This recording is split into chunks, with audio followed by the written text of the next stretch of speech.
Yes, we are live now. Hello friends, this is Himanshi and welcome to Let's Learn. तो आज discuss करेंगे pedagogy के कुछ questions और ये आपके सभी टीचिंग एग्जाम्स में हेल्प करेगा, स्पेशली DSSB में हेल्प करेगा। अगर हम बात करें जो नया तरीका है, कुछ एग्जाम्स में 2-4 क्वेश्चन आते हैं वो स्टेटमेंट और कंक्लूजन वाले, जैसे मैं आपको दिखा भी देती हूँ। तो मेनली उस तरह के क्वेश्चंस करने वाले ये एक ऐसी सीरीज रहेगी जिसमें आपको अलग अलग तरह के पेडागोजी क्वेश्चंस देखने को मिलेंगे। ठीक है, कुछ टाइम से हमने ब्रेक लिया, ब्रेक क्या एक्चुअली चीज़ें तो पैरेलली चलती रहती हैं, बट अभी हम कंटिन्यू करेंगे अच्छे से। और कल मैं आपको कहीं ना कहीं होपफुली किसी एक सेंटर पे मिल जाऊंगी, सेक्टर 62 में नोएडा, जो लोग ऑनलाइन एग्जाम दे रहे हैं। तो वो तो अभी फाइनल नहीं है, वो तो ठीक है, रैंडमली जहाँ मिले वहाँ मिले। मैं आप लोग को परेशान भी नहीं करना चाहती, तो पहले से नहीं बताऊंगी, सरप्राइज होगा। ठीक, अगर हम बात करते हैं तो कुछ क्वेश्चंस करेंगे जिसमें ऐसे कुछ 2 स्टेटमेंट 4 स्टेटमेंट होंगे, फिर उसमें से चूज करना होगा, दोनों सही है, एक सही है, 3 सही है।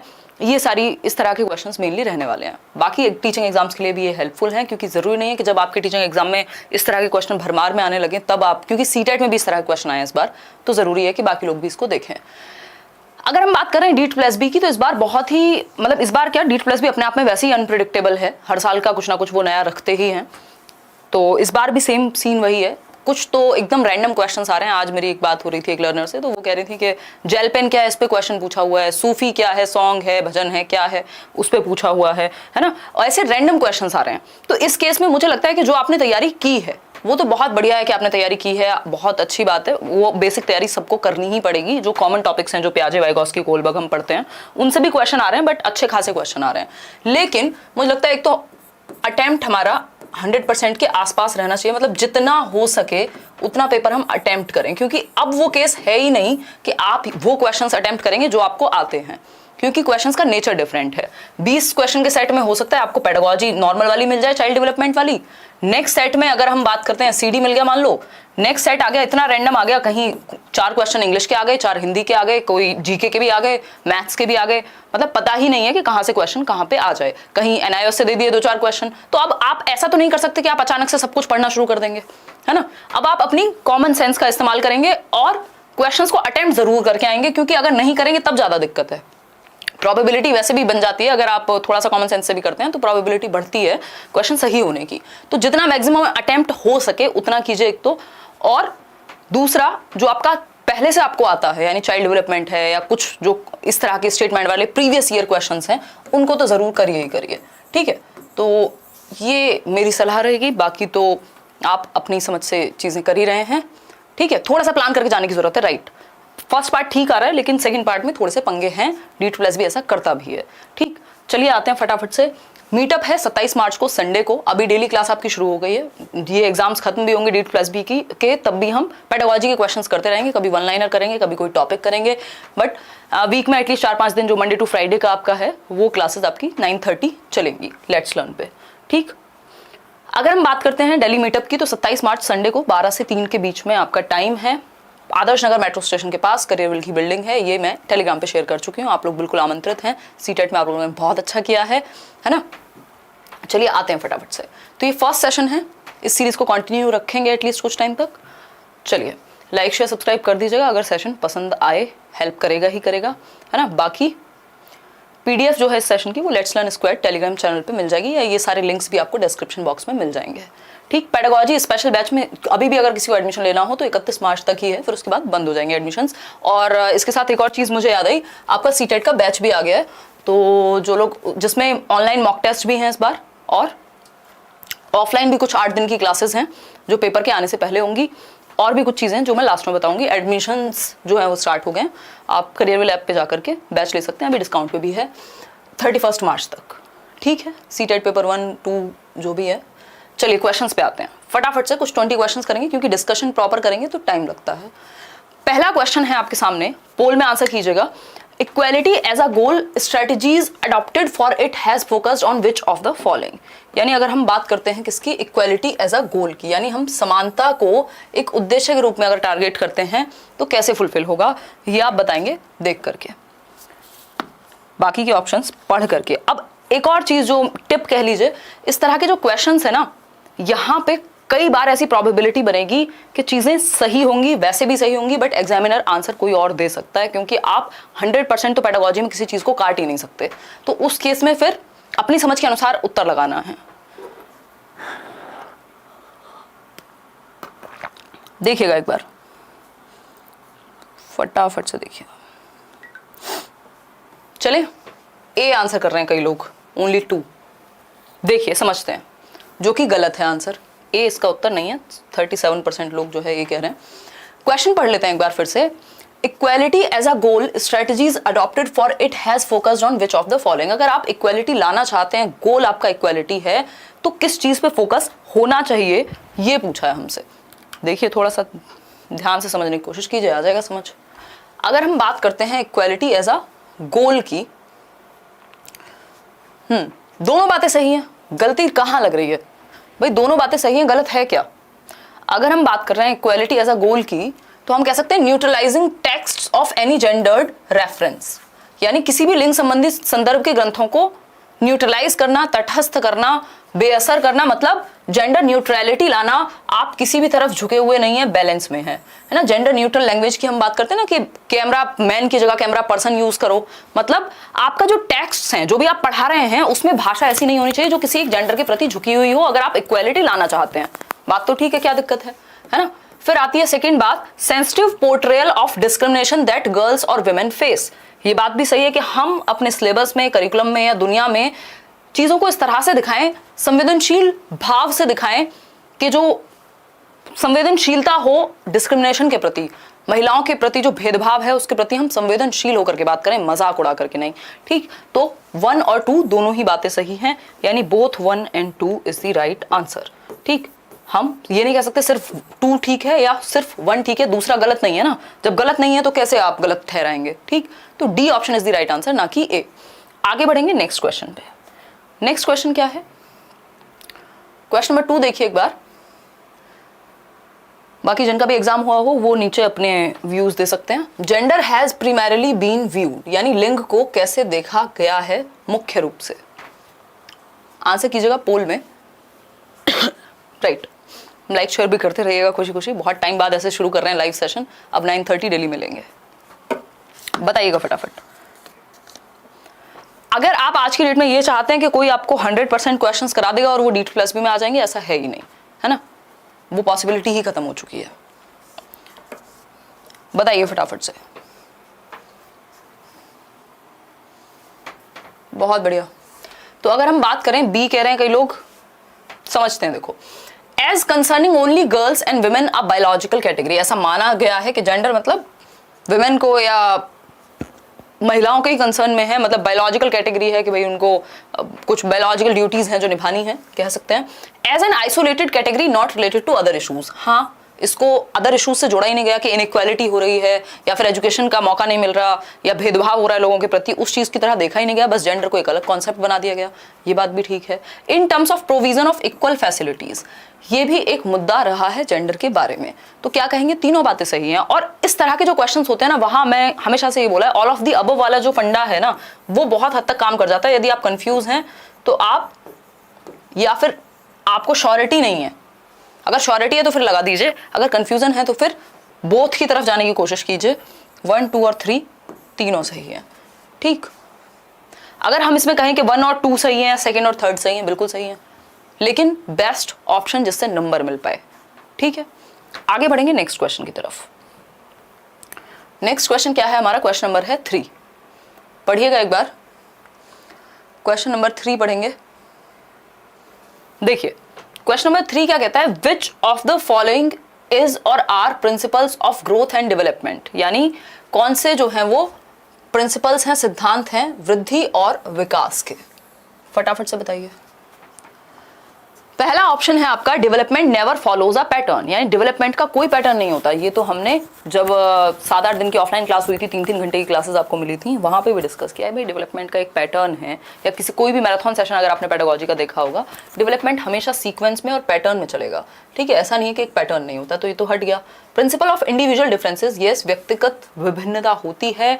एक टीचर सेम टॉपिक को एक तरह से पढ़ाएगा, दूसरा टीचर उसी टॉपिक को दूसरे तरह से पढ़ाएगा। क्या हुआ? इंडिविजुअल डिफरेंसेस हैं।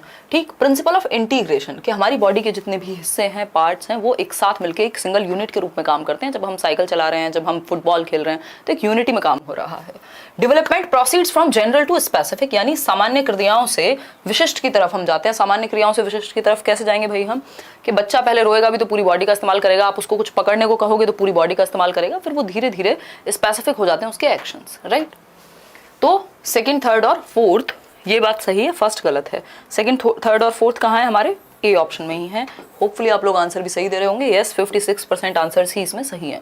मतलब इस तरह के क्वेश्चंस में आप कंफ्यूज होते हैं, ये अब बोर्ड को भी पता लग चुका है और उसी तरह के क्वेश्चंस आपके सामने आ रहे हैं, तो इनसे घबराना नहीं है, इनको फेस करना है। इस तरह के क्वेश्चंस की जब आप बहुत ज्यादा प्रैक्टिस करेंगे तो क्या होगा, ये डर निकल जाएगा और आपको आइडिया भी लग जाएगा कि किस हद तक सही उत्तर कौन सा हो सकता है। क्वेश्चन नंबर 4 देखिए एक बार, सारा खेल प्रैक्टिस का है अब यहाँ, क्योंकि एक बेसिक पढ़ाई जो सिलेबस खत्म करना है या डीप में भी पढ़ना है वो आप पेडागोजी स्पेशल से पढ़ चुके होंगे, खुद से पढ़ चुके होंगे, बुक से पढ़ चुके होंगे, लेकिन अभी कॉमन सेंस भी काम आएगा, है ना। क्वेश्चन नंबर 4 देखिए, which of the following is or are tool, और आगे चल के ये धीरे धीरे ये ट्रेंड बढ़ने वाला है। इस तरह के क्वेश्चंस का जो स्टेटमेंट कंक्लूजन वाले क्वेश्चंस हैं ये बढ़ेंगे ही, कम नहीं होने वाले। विच of the following is or are tool और टूल्स ऑफ थिंकिंग, चिंतन के टूल्स, चिंतन के उपकरण क्या हैं, सोचने के उपकरण। Mind maps, cognitive research trust, concepts, क्या तीनों में से कुछ भी गलत लग रहा है आपको? भाई माइंड मैप्स क्या है, सोचने का तो तरीका है ना, आप एक मैप बनाते हैं, मान लो आपको तैयारी करनी है, ये वाला सब्जेक्ट ऐसे करेंगे, ये टॉपिक में ये है, प्याजे में ये है, ये आपका सोचने का एक ढंग है जिससे आप प्रॉपर तरीके से क्लासिफाई कर लेते हैं या इजीली समझ लेते हैं, चीजों को सोच पाते हैं एक प्रॉपर स्ट्रक्चर में, तो माइंड मैप्स हेल्प करेंगे थिंकिंग में। कॉग्निटिव रिसर्च ट्रस्ट यानी CORT बोलते हैं, कॉग्निटिव रिसर्च ट्रस्ट क्या है कि आपकी हायर ऑर्डर थिंकिंग स्किल्स जो हैं उनको आप असेस कर पाएं, समझ पाएं, उन पे काम कर पाएं, तो बिल्कुल सही है, दिमाग लगेगा तो थिंकिंग ऑब्वियसली इसी में आ जाएगी। कॉन्सेप्ट्स भी कहां से संबंधित है, कॉन्सेप्ट्स बनते कैसे हैं, संप्रत्यय, मान लीजिए एक प्याजे का कॉन्सेप्ट है, उसमें भी तो थिंकिंग लगी होगी ना, समझने में, उसको बनाने में, तो तीनों ही बातें सही हैं। तो बोथ 1 and 2 नहीं भाई, बोथ का तो मतलब ही नहीं है, 1, 2 और 3 तीनों ही सही है। D option is the right answer, जो कि 62% लोग सही भी दे रहे हैं, राइट। आगे बढ़े, कोई दिक्कत परेशानी इस बात को समझने में है तो बताओ, चलते हैं नेक्स्ट क्वेश्चन पे चलेंगे। Which of the following problems can arise due to non use of a child's native language, यानी अब देखो ये इंग्लिश और हिंदी की पेडागोजी, इंग्लिश की पेडागोजी, आपकी EVS की, साइंस की, मैथ्स की, ऐसे भी 2-2, 4-4 क्वेश्चन आपको देखने को मिलते रहेंगे, ठीक। यस, 5th क्वेश्चन देखिएगा एक बार, फिर हम आगे बढ़ेंगे। मैं इतने कुछ कमेंट्स देख लूँ, है ना, जो लोग डिस्टर्बेंस करते हैं, पढ़ाई नहीं करते हैं। New course for super TET में एडमिशन आई थिंक बंद हो गए, थैंक यू एकता। एक दिन में एक पेपर तो करवा दो नीरज, एक दिन में एक पेपर नहीं, इस तरह के जो क्वेश्चंस हैं स्टेटमेंट वाले या जो जरूरी हैं उस तरह के क्वेश्चंस हम कम से कम करेंगे। यहाँ पे बात ये नहीं कितने नंबर ऑफ क्वेश्चन आपने पेपर से 2 दिन पहले कर लिए, बात ये कि जो जितने भी किए उनमें अंडरस्टैंडिंग आपकी बेहतर हुई या नहीं हुई, क्योंकि सेम क्वेश्चन तो जरूरी नहीं है देखने को मिले। अगर हम बात करते हैं क्वेश्चन नंबर 5 की, तो which of the following problems can arise due to non use of native language. Native का मतलब क्या होता है, जो आपकी मदर टंग है, जहां के आप रहने वाले हैं, वहां की जो भाषा है। तो मदर टंग को अगर आप इस्तेमाल नहीं करने देते हैं क्लासरूम में या स्कूल में बच्चे को, तो प्रॉब्लम्स क्या क्या आ सकती हैं। जितनी भी पॉलिसीज हैं, चाहे वो आपकी न्यू एजुकेशन पॉलिसी हो, चाहे वो आपका NCF हो, सब यही कहते हैं कि मातृभाषा का इस्तेमाल प्राइमरी लेवल पे एटलीस्ट होना चाहिए, है ना। जो भी बच्चे की मातृभाषा है उसको हम एक्सेप्ट करें, सब जगह पे यही बात लागू होती है। 3 लैंग्वेज फॉर्मूला भी यही कह रहा है, जो त्रिभाषा सूत्र है। तो पहला ऑप्शन है कि अगर आप बच्चे की मातृभाषा को इस्तेमाल ही नहीं करने देंगे क्लास में, तो प्रॉब्लम्स क्या क्या अराइज होंगी।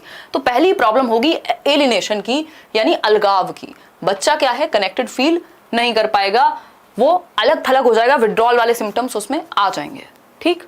लास्ट में मैं आपसे टाइमिंग का पूछूंगी कि 9 बजे रखें टाइम के 9:30 रखें, ठीक। एलिनेशन बिल्कुल सही बात है, अगर आप बच्चे की मदर टंग को यूज नहीं कर रहे हैं, वो कनेक्ट ही नहीं कर पाएगा, नॉन पार्टिसिपेशन हो जाएगा, यानी वो पार्टिसिपेट ही नहीं करेगा, क्योंकि आपकी भाषा उसे समझ ही नहीं आ रही।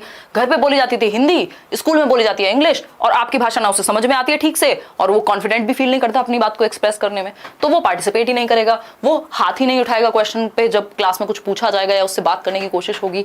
फिर है third, large scale drop out. अब ऐसा क्या होगा जब बच्चे को समझ में ही नहीं आ रहा है स्कूल में क्या चल रहा है और घर पे कुछ और है, उसको कुछ और आता है, कनेक्ट ही नहीं हो पा रहा कुछ, तो क्या होगा, स्कूल भी छोड़ेंगे बच्चे फिर, है ना। तो स्कूल भी छोड़ेंगे, ठीक।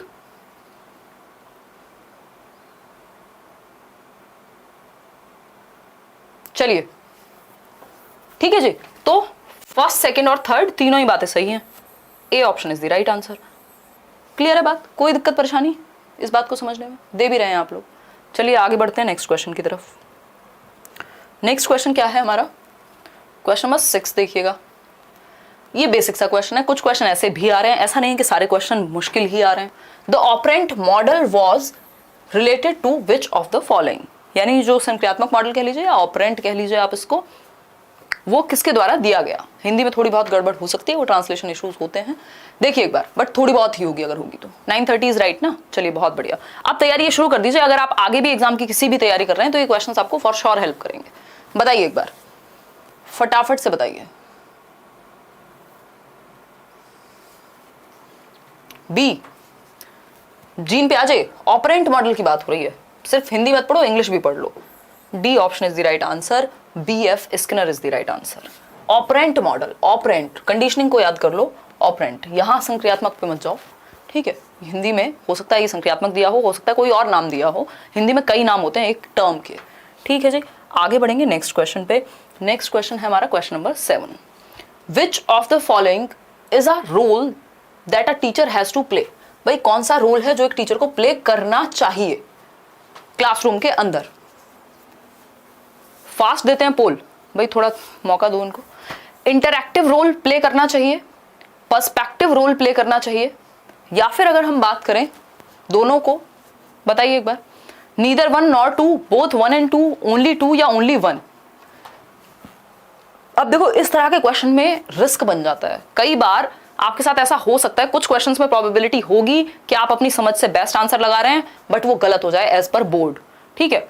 अगर हम कहें तो कोई दिक्कत नहीं थी, पर्सपेक्टिव का रोल भी प्ले कर सकता है टीचर, यानी अलग अलग पर्सपेक्टिव दिखा सकता है बच्चे को, बट जनरली हमारा फोकस किस पे रहता है? करना क्या चाहिए, ये पूछा हैज टू प्ले, करना क्या चाहिए? तो करना चाहिए इंटरैक्टिव रोल। अगर इंटरैक्शन है यानी बातचीत है तो अपने आप ही पर्सपेक्टिव्स भी शेयर हो जाएंगे, तो इन्होंने कंसिडर कर लिया only 1 is the right answer, ठीक है? अब ये ऑफिशियल आंसर है। अब हैज टू, अगर थोड़ा सा भी लैंग्वेज में चेंज है तो उत्तर चेंज हो जाएगा।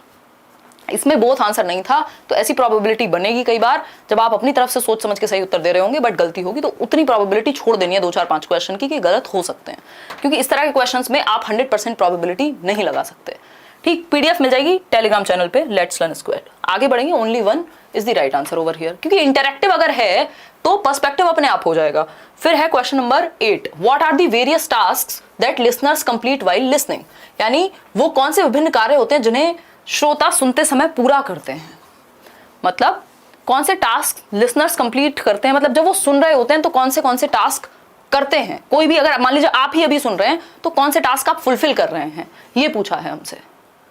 बताइए फटाफट से, तैयारी में जुट जाइए। अब सीटेट हो चुका है, रिजल्ट आ चुका है, मौके मिलेंगे, कम मिलें ज्यादा मिलें बट मिलेंगे, तो बेटर है कि आप तैयारी में जुट जाएं, ठीक है जी। चलिए आइए फटाफट से। ए कह रहे हैं 42% लोग, both 1 and 2, listen and mug up, कम से कम पढ़ तो लें हम। अगर दूसरा बिल्कुल ही नेगेटिव ऑप्शन है तो मैंने ऑल ऑफ द अबव कब कहा है? जब आपको नेगेटिव नहीं मिल रहा हो या थोड़ी कंफ्यूजन हो, है ना? अगर हमें क्लियरली बताए कि एक ऑप्शन नेगेटिव है तो उसको क्यों काउंट करेंगे? अगर रटने की बात हो रहा है, मगअप क्या होता है? घोट के पी जाना, बोलते हैं ना कई लोग, ये क्वेश्चन घोट के पी जाओ, तो वो रट्टा है ना? वो क्या है? गले लगाइए नहीं होगा, ये रटना होगा, ये ट्रांसलेशन मिस्टेक है, ठीक है? ठीक है, मगअप मतलब रोट, बिल्कुल रट्टा लगा लिया आपने, ठीक? तो रट्टा नहीं लगाना। सुनने वाले का जो काम है सुनते समय वो है सुनना और गैस करना कि आगे क्या बोलेंगे या क्या बोल रहे हैं, उसका मतलब क्या है, अनुमान लगाना। तो only D is the right answer, यानी only 1 is the right answer, जो कि 49% लोग दे रहे हैं। चलें आगे, कोई दिक्कत नहीं है इस क्वेश्चन को समझने में, बढ़ते हैं फटाफट से आगे बढ़ते हैं। नेक्स्ट क्वेश्चन है हमारा क्वेश्चन नंबर 9। क्वेश्चन नंबर 9 देखिए, Which of the following is or are the basic concepts on John B. Watson? यानी जॉन ब्रॉडस वॉटसन के बेसिक कॉन्सेप्ट्स कौन से हैं? फादर ऑफ बिहेवियरिज्म है जेबी वॉटसन, ये हम जानते हैं। व्यवहारवाद की बात करते हैं, एनवायरमेंट से कंडीशनिंग की बात करते हैं, तो कौन से बेसिक कॉन्सेप्ट्स हैं जो जेबी वॉटसन के यहाँ अप्लाई हो सकते हैं? ऑप्शंस पढ़िए, पहले 3 स्टेटमेंट पढ़िए और फिर उनके ऑप्शंस पढ़िए, ठीक है? फटाफट से आंसर कीजिए, फिर हम आगे बढ़ेंगे। फोन कौन कर रहा है? अच्छा चलिए फटाफट बताइए। अब डेली क्लास रखेंगे, मतलब मैं कितने भी काम कर लूँ दुनिया के, अगर लेट्स लर्न पे लाइव नहीं कर पाती ना, मतलब मुझे बड़ा इनकम्प्लीट सा फील रहता है, जितने भी दिन हो जाए। मतलब अगर मुझे लगता है कि कोई एक चीज़ है जो नहीं कर रही हूँ मैं, मतलब ये ऐसी सी एक चीज़ है जो बहुत which is very close to my heart. देखिए अच्छा लग रहा है आप लोगों से कनेक्ट करके, 9th का सी कह रहे हैं 41%, यानी एनवायरमेंटलिज्म यानी पर्यावरणवाद का मतलब क्या हुआ? कंडीशनिंग। कंडीशनिंग कहां से होगी? पर्यावरण से ही होगी। आदत कहां से डलेगी? पर्यावरण में एक्टिविटी करवा के कंडीशनिंग होगी। ठीक। स्टडी ऑफ इमोशंस, हाँ 3 प्रकार के इमोशन दिए हैं इन्होंने, फियर, एंगर और लव, इन्होंने काम किया है। प्रैक्टिकल एप्लीकेशंस, जो दुनिया में इन्होंने कहा है कि आप मुझे 1 दर्जन बच्चे दो, मैं उनको कुछ भी बना सकता हूँ, चोर, डॉक्टर, सिपाही, जो आप चाहें, है ना। तो प्रैक्टिकल एप्लीकेशन उन्होंने की है। डर बच्चे में बिठाया है, उसको हटाने की बात हुई है। तो तीनों ही बातों को हम सिरे से नहीं नकार सकते। C option is the right answer over here. Clear है? आगे बढ़ेंगे। ठीक, लाइक शेयर भी करते रहेंगे खुशी खुशी। 3100 लोग हम जुड़ गए। देखिए 10th क्वेश्चन देखिए एक बार। 10th क्वेश्चन क्या कह रहा है? 10th क्वेश्चन हमारे सामने कह रहा है कि according to NCF 2005 which of the following is or are the objectives of teaching EVS, यानी ईवीएस पढ़ाने के उद्देश्य क्या हो सकते हैं एज पर एनसीएफ, जो कि एक डॉक्यूमेंट है, एक नेशनल करिकुलम फ्रेमवर्क है, राष्ट्रीय पाठ्यचर्या की रूपरेखा है, एनसीईआरटी के द्वारा दिया गया था, जिसमें अलग अलग विषयों के बारे में बात कही गई है कि इस विषय को ऐसे पढ़ाइए, इसको ऐसे पढ़ाइए, बच्चे को केंद्र में रखिए, एक्टिविटी कराइए, उसके भले के बारे में सोचिए, ये सारी चीजें हैं। ठीक, तो ईवीएस की अगर हम बात कर रहे हैं तो कौन से ऑब्जेक्टिव्स एनसीएफ के अनुसार सही होंगे? पहला ऑप्शन है to develop an awareness about environmental issues, यानी पर्यावरणीय मुद्दों के बारे में बच्चों के बीच जागरूकता लाना कि आप पॉल्यूशन फैला रहे हैं। अगर आप एक इंसान घर से जो है एक पर्सनल व्हीकल लेकर के, प्राइवेट व्हीकल लेकर निकलता है, या फिर अगर हम इलेक्ट्रिसिटी ऑन छोड़ दे रहे हैं, या फिर हम और इस तरह की चीजें कर रहे हैं, कूड़ा फैला रहे हैं बाहर, तो इससे पर्यावरण के मुद्दे जो हैं बच्चा उनके प्रति अवेयर होगा यदि आप वो डिस्कस करेंगे। तो ये बात तो ठीक है। फिर है to train children to locate and comprehend relationships between natural, social and cultural environment, यानी बच्चे को ये आइडिया लग पाए कि जो नेचुरल यानी प्राकृतिक एनवायरनमेंट है, जो सामाजिक एनवायरनमेंट है, प्राकृतिक कौन सा? पेड़ पौधे, पहाड़, पानी, है ना। सोशल क्या है? जिसमें लोग इन्वॉल्व हैं, और कल्चरल जो हमारी संस्कृति से चला आ रहा है। तो इन सब के बारे में वो डिफरेंस थोड़ा सा जान पाए। बिल्कुल ठीक है, कोई गलत बात नहीं है। फिर आता है, क्योंकि ये भी तो एनवायरनमेंट का हिस्सा हुए ना, फिर आता है C to nurture the curiosity and creativity of the child particularly in relation to the natural environment, यानी हम बच्चे के अंदर की जो जिज्ञासा है और जो रचनात्मकता है उसको क्या कर पाए? नेचुरल एनवायरनमेंट में बाहर लेकर के आ पाए। तो बच्चे के भले के बारे में तीनों स्टेटमेंट, कुछ भी ऐसा नहीं है जो नेगेटिव है। तो जब नेगेटिव नहीं है कोई, तो मतलब तीनों सही है, फर्स्ट, सेकेंड और थर्ड, यानी A option is the right answer. बिल्कुल क्लियर है बात, कोई दिक्कत परेशानी इस बात को समझ रहे हो हमें नहीं होनी चाहिए, right.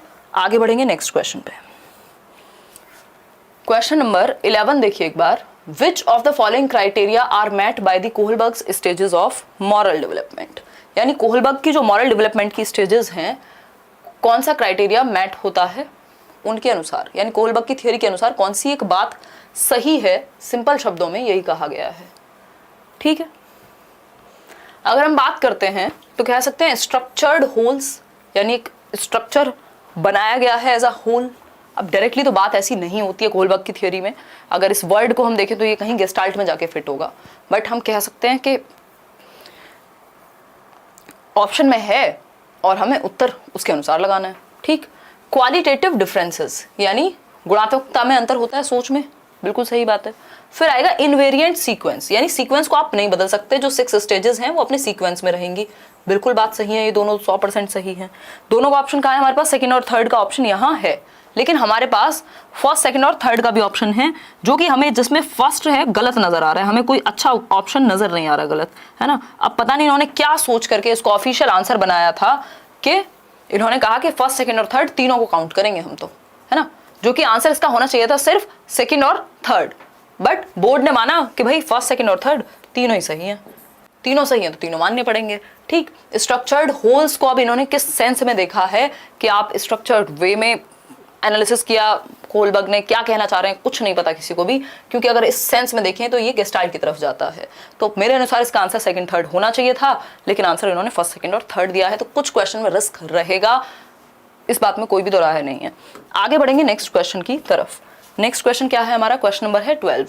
Which of the following processes are involve in problem solving, यानी समस्या समाधान में कौन सी प्रोसेसेस या प्रक्रियाएं शामिल होती हैं?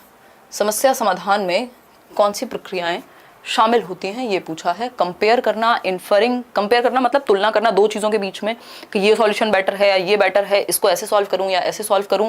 फिर नेक्स्ट चीज़ है आपकी इन्फरिंग, यानी अनुमान लगाना।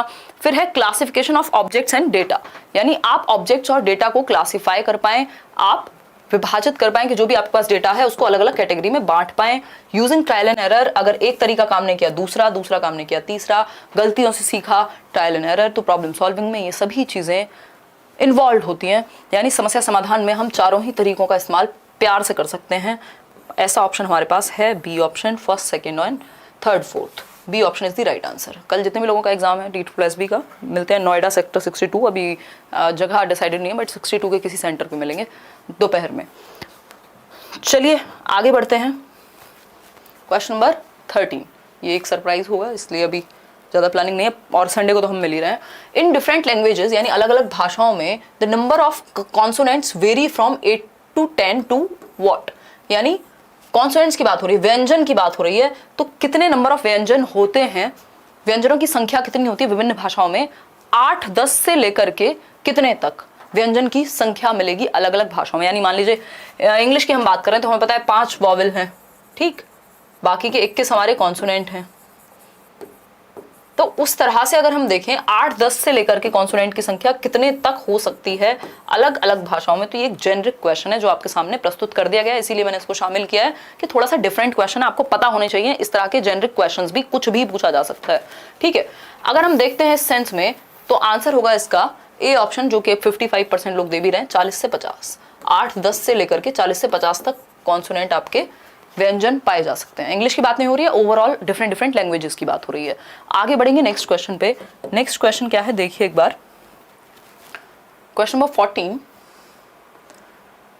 Question number 14, which of the following is or are the problems in teaching and learning of mathematics. ये मैथ्स की पेडागोजी का क्वेश्चन हो गया। भाई गणित पढ़ाते समय टीचिंग लर्निंग में क्या समस्या सामने आ सकती है। पहला है क्रूड असेसमेंट।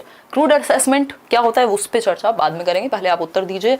फिर है लैक ऑफ इंटरेस्ट, यानी पढ़ाने में ही इंटरेस्ट नहीं है, पढ़ने में इंटरेस्ट नहीं है। ब्याज की कमी नहीं है, ये हमारे ट्रांसलेशन का कमाल है, हमारे टाइपिस्ट जी खतरनाक ट्रांसलेशन कर दिए हैं, ठीक है। लैक ऑफ इंटरेस्ट मतलब रुचि की कमी, इंटरेस्ट ही नहीं आ रहा, मजा नहीं आ रहा पढ़ने में या पढ़ाने में। इनएडिक्वेट टीचर प्रेपरेशन, यानी टीचर ठीक से प्रिपेयर ही नहीं है ना। आजकल तो टीचर प्रिपेयर होके जाए तो कई लोग कह रहे हैं अरे रट्टे लगा के आए हैं, है ना। क्या रट्टे नहीं लगाने चाहिए, बट लेसन प्लान बनाना चाहिए, ठीक। तो टीचर की प्रेपरेशन या लेसन प्लानिंग इंपॉर्टेंट है। अगर लेसन प्लान नहीं बनेगा, आज मुझे कौन से अच्छे क्वेश्चंस कराने, ये प्लान ही नहीं होगा तो आपका समय बर्बाद ज्यादा होगा, ठीक है। तो लेसन प्लान हो गया ये, ठीक, क्लियर है बात। तो अगर हम बात करते हैं लेसन प्लान की, अगर इनएडिक्वेट है, ठीक से है ही नहीं, तो ये तीनों ही बातें बिल्कुल सही है। ये प्रॉब्लम बनेंगी मैथमेटिक्स को पढ़ने और पढ़ाने में, ठीक, सीखने और सिखाने में। तो C option is the right answer. उत्तर हो गया सी ऑप्शन। कितने लोग सही आंसर दे रहे थे? 56%। चलिए बहुत बढ़िया, ठीक है जी, क्लियर है बात, कोई दिक्कत परेशानी नहीं होनी चाहिए। है तो मुझे बताओ, कमेंट्स में बता देना। आज कमेंट्स पढ़ूंगी मैं, बहुत दिन के बाद हमने चैनल पे पढ़ाई शुरू की है इस सेंस में, ठीक है। बाकी तो बहुत कुछ ऑलरेडी है अगर आप देखते हैं तो। क्वेश्चन नंबर 15 देखिए, which of the following is or are the examples of inductive references. Inductive समझते हैं हम, आगमनात्मक संदर्भ में कौन से उदाहरण सही हैं साइंस पढ़ाने के लिए। अब देख रहे हो सभी सब्जेक्ट्स की पेडागोजी हमने इसमें ऑलमोस्ट कवर कर ली है, यानी विज्ञान अगर आप पढ़ा रहे हैं तो किस तरह के उदाहरण ठीक हैं, और बताइए। there are lots of channels running revision marathons right now, but the questions you are practicing are so bang on. There are the actual type of questions coming in the PRT exam, right? ठीक, या जो भी आपका नाम है, कोशिश तो ये रहती है कि काम की चीज़ें करें, अदरवाइज भीड़ की कमी बिल्कुल भी नहीं है, क्वालिटी की थोड़ी सी हो सकती है ना। चलिए खैर, और मैंने इतनी सारी मैराथन ऑलरेडी लेनी थी, बट कुछ रीजंस की वजह से। हाँ, बहुत बढ़िया। कोई कह रहा है मेरे दोनों पेपर हो गए तब प्रैक्टिस करा रहे हो, I was waiting for this. अब क्या फायदा, आई अंडरस्टैंड एकता, बट जिनका है उनको हेल्प हो जाएगी, यही मान लो, है ना। देखो एक बार, अगर हम बात करते हैं फर्स्ट ऑप्शन की, तो when we drop a diary it falls down. Science पढ़ाने के लिए इंडक्टिव तरीका। इंडक्टिव क्या होता है, पहले हम एग्जाम्पल्स देते हैं, पहले हम उदाहरण प्रस्तुत करते हैं। बाकी आई एम सो सॉरी जिन लोग के एग्जाम निकल चुके हैं, आगे की तैयारी करेंगे, ठीक। When we drop a diary it falls down, यानी जब हम एक डायरी को ड्रॉप करते हैं, यानी एक पेन को भी अगर मैं ड्रॉप करूंगी तो ये नीचे गिर जाएगा, तो ये क्या है, एग्जाम्पल है। फिर इससे हम रूल बताएंगे कि इसका रीजन क्या है, ग्रेविटी है, क्या है। Water flows down the slope, जो वाटर है वो भी नीचे की तरफ बहता है, अगर स्लोप है तो उस पर नीचे की तरफ बहेगा, ऊपर की तरफ नहीं जाएगा, तो ग्रेविटी है। बाद में बताएंगे, पहले एग्जांपल प्रस्तुत कर रहे हैं, बाद में डेफिनेशन देंगे हम, ठीक है। अ flower from a plant is attracted by the earth, जो फ्लावर है वो अट्रैक्शन किससे है, अर्थ से है। तो इन तीनों स्टेटमेंट से दिखा करके, इन एग्जाम्पल से जो कि स्पेसिफिक है, हम एक जनरल डेफिनेशन प्रस्तुत करेंगे। तो एग्जाम्पल 2, रूल जाया जाता है इंडक्टिव मेथड में, तो ये बात सही है, तीनों ही इंडक्टिव का उदाहरण बन सकते हैं। First, second and third is the right answer, A option सही है, बिल्कुल कोई दिक्कत परेशानी इस बात को समझने में नहीं हो रही है। आगे बढ़ेंगे क्वेश्चन नंबर 16 पे। क्वेश्चन नंबर 16 देखिए, which of the following statement regarding learning by doing और पार्टिसिपेशन इज करेक्ट, यानी कि करके सीखने के अनुसार कौन सी एक बात सही है। पहला है, it promotes self learning and self assessment, यानी ये खुद से सीखने और खुद के ही आकलन करने में मदद करता है। क्या, लर्निंग बाय डूइंग, करके सीखना जो है, यानी जहां बच्चा एक्टिव पार्टिसिपेशन में होगा, सक्रिय होगा, वहां वो खुद से ही सीखेगा और खुद का असेसमेंट भी कर पाएगा, ये प्रमोट होगी ये चीज, बात तो सही है। सेकेंड है, it gives real experience of solving real life problems, जब आप कुछ करके सीखते हैं एक्चुअल में प्रैक्टिकली, तो क्या होगा, रियल लाइफ एक्सपीरियंस आपको मिलेगा। बिल्कुल बात ठीक है, कोई दिक्कत नहीं है इस बात को समझने में। फिर है, it is a way of combining thinking and reasoning with the practical act of manipulating objects for solving a problem, यानी ये एक वे है, कंबाइन करते हैं जिसमें हम थिंकिंग और रीजनिंग को, यानी चिंतन और तर्क दोनों का इस्तेमाल करके प्रैक्टिकल एक्ट निकालते हैं जिसमें हम एक्चुअल प्रॉब्लम को सॉल्व करेंगे। तो तीनों में से कोई भी बात मुझे तो बुरी नहीं लग रही है, आपको भी नहीं लग रही है शायद, तो डी ऑप्शन आप लोग कह रहे हैं। फर्स्ट, सेकंड और third is the right answer, D option सही हो गया यहाँ पे। आगे बढ़ेंगे नेक्स्ट क्वेश्चन की तरफ। नेक्स्ट क्वेश्चन क्या है हमारा, क्वेश्चन नंबर है 17, 3 क्वेश्चन और रहते हैं, फिर हम सीटेट के बैच की डिटेल्स भी डिस्कस करेंगे और आपके डाउट्स भी। अकॉर्डिंग टू लेव वाइगोस्की के अनुसार, through which of the following stages does a child progresses in developing language function, यानी वाइगोस्की के अनुसार निम्नलिखित में से किस अवस्था में बच्चा विकासशील भाषा के कार्यों में प्रगति करता है। यानी लैंग्वेज की अगर हम बात करें तो वो कैसे डेवलप करेगा, उसकी जो स्टेजेस हैं लैंग्वेजेस की, या अगर हम बात करें लैंग्वेज के थ्रू सीखने को, वो किन किन स्टेजेस के थ्रू गुजरेगा। पहला है ईगोसेंट्रिक स्पीच, दूसरा ऑप्शन है सोशल स्पीच, तीसरा ऑप्शन है इनर स्पीच। इस तरह का क्वेश्चन इस बार भी आ रहा है, जिन लोगों से मेरी बात हुई है ना, जो मेल आए हैं। बात है सोशल स्पीच, इनर स्पीच, दोनों की बात किसने की हुई है, वाइगोस्की ने की हुई है। हालांकि साइलेंट इनर स्पीच की वो बात करते हैं अगर एग्जैक्टली बात की जाए। ईगोसेंट्रिक स्पीच को वाइगोस्की ने प्राइवेट स्पीच कहा है, ठीक है। इनिशियली ये जो डॉक्यूमेंट्स में भी अगर आप जाएंगे समझेंगे इस चीज को, ईगोसेंट्रिक जो वर्ड है इसको यूज प्याजे करते हैं, ठीक है। बात ये है कि ये इन्होंने कॉन्टेक्स्ट चेंज कर दिया, जिस तरह से इन्होंने क्वेश्चन देना शुरू किया, इन्होंने कॉन्टेक्स्ट चेंज कर दिया, क्योंकि उसी ईगोसेंट्रिक स्पीच को प्राइवेट स्पीच का नाम कौन दे रहे हैं, वाइगोस्की दे रहे हैं, जो कि बाद में आई थिंक उन्होंने बात की, ठीक। तो वो प्राइवेट स्पीच ईगोसेंट्रिक से अलग नहीं है, बस फर्क इतना है कि वाइगोस्की कह रहे हैं कि भाई प्राइवेट स्पीच क्या है, इंपॉर्टेंट है, यूज में काम आती है, लैंग्वेज डेवलपमेंट में काम आती है, वहीं प्याजे कहते हैं कि बहुत ज्यादा यूज की नहीं है, ठीक। तो इतना ही अंतर है। तो उस सेंस में देखा जाए तो इन्होंने कहा कि भाई तीनों को ही हम सही मानेंगे, ईगोसेंट्रिक स्पीच को हम प्याजे से भी जोड़ देंगे, हम वाइगोस्की से भी जोड़ देंगे, तो जो ऑप्शन में हो लगा के आ जाना है, ठीक। ऐसी सी स्थिति सिर्फ D++ में है, ये इन्होंने कंफ्यूजन क्रिएट प्रॉपर की है, ठीक है। D option is the right answer. Question number 18 देखिए, विच, अब इसका मतलब ये नहीं है कि प्राइवेट स्पीच जो ईगोसेंट्रिक स्पीच वाइगोस्की ने बना दी है ना, समझ पा रहे हो फर्क। हाँ, तो तीनों सही है क्योंकि तीनों ही लैंग्वेज को डेवलप करने में मदद करेंगे, इसलिए सही है। इसलिए नहीं कि ईगोसेंट्रिक स्पीच को उन्होंने दे दिया था वाइगोस्की ने, वो जो ईगोसेंट्रिक स्पीच है उसी को प्राइवेट स्पीच कहते हैं वाइगोस्की। तो कॉन्टेक्स्ट के अनुसार सही है। Which of the following statement regarding learning centred approach is or are correct. Learning centred मतलब जहां लर्नर सेंटर्ड होंगे, जहां अधिगम पे फोकस होगा, जहां बच्चा एक्टिव होगा, ठीक है। टीचर सेंटर्ड नहीं है, लर्निंग सेंटर्ड है, ठीक। तो बच्चा एक्टिव होगा, तो इस बारे में कौन सी एक बात सही है। पहला ऑप्शन है, it is basically learner centred but includes teachers in the process of learning in a classroom situation, कि ये बेसिकली लर्नर सेंटर्ड होती है, बच्चे को केंद्र में रखा जाता है, बट टीचर भी इन्वॉल्व होते हैं क्लासरूम में लर्निंग प्रोसेस को बेहतर बनाने के लिए। फिर है B option, it helps students acquire competency in skill areas and creates life long learners, यानी बच्चों को मदद करता है कॉम्पिटेंसी एक्वायर करने में, कॉम्पिटेंट बने, वो अलग अलग स्किल्स सीखें, कुल मिलाकर की बात ये है। तो दोनों ही बातें सही है, जहां बच्चा एक्टिव होगा वो स्किल्स भी सीखेगा, तो D option is the right answer, जो कि आप में से 73% लोग दे भी रहे हैं।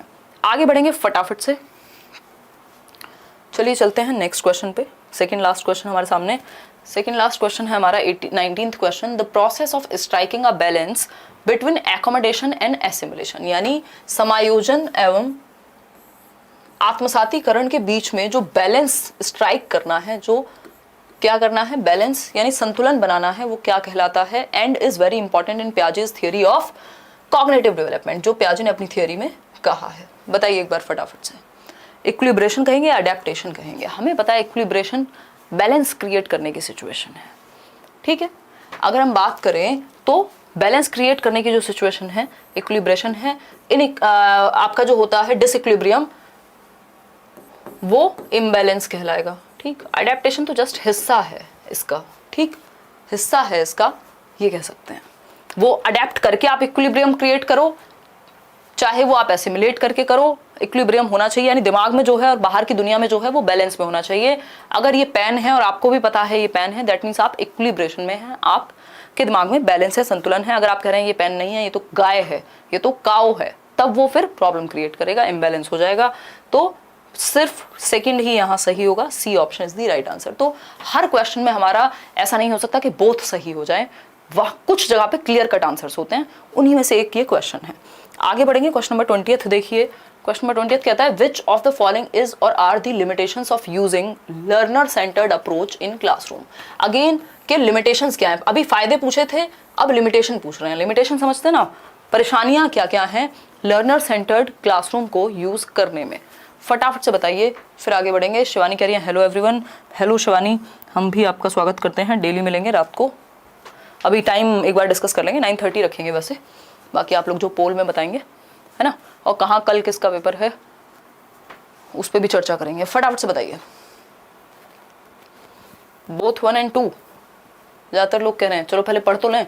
Difficult to increase the achievement level of all the students on an average within a limited period of time. ये डिफिकल्टी है, ये प्रॉब्लम फेस करनी पड़ेगी यदि आप लर्नर सेंटर्ड अप्रोच अपनाते हैं कि हर एक बच्चे की अचीवमेंट लेवल को इंक्रीज करना बहुत कम समय में भारी पड़ सकता है, क्योंकि बहुत सारे बच्चे हैं या जितने भी बच्चे हैं उनको इंडिविजुअल अटेंशन की जरूरत पड़ेगी। लर्नर सेंटर्ड मतलब बच्चे के पेस पे, बच्चे के इंटरेस्ट के अनुसार बच्चे की एक्टिविटी करा के सिखाना, मतलब टाइम टेकिंग प्रोसेस है।